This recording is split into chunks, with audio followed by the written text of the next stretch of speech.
नि सब्रे नि होइन कतिले धेरै पढ्नु भयो होला यताउता होइन धेरै पढेर व्यवहारमा लागु गर्नु भएन भने चाहिँ त्यो पढेको काम छैन अनि त्यही हो सबजनाले चाहिँ केही राम्रो काम गर्नु होला इमान्दारी बन्नु होला त्यही भन्न चाहे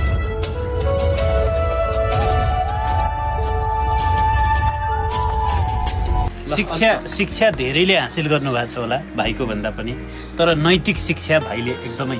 के हो त्यो बुझ्नु भएको छ यो नैतिक शिक्षा अन्तर्गत पर्छ शिक्षा चाहे जतिसुकै माथिको लेभलको गर्नुहोस् तर तपाईँसँग नैतिक शिक्षा छैन भने त्यो शिक्षाको कामै लाग्दैन भाइले सिकेको भाइले पढिरहेको भाइले बुझिरहेको व्यवहारमा ल्याइरहेको नैतिक शिक्षा हो तपाईँलाई धेरै धेरै शुभकामना यस्तै गर्दै जानु सेवा गर्दै मन्दिरमा गएर भगवानले ढोक्नुको सट्टा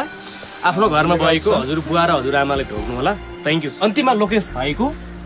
जय होस्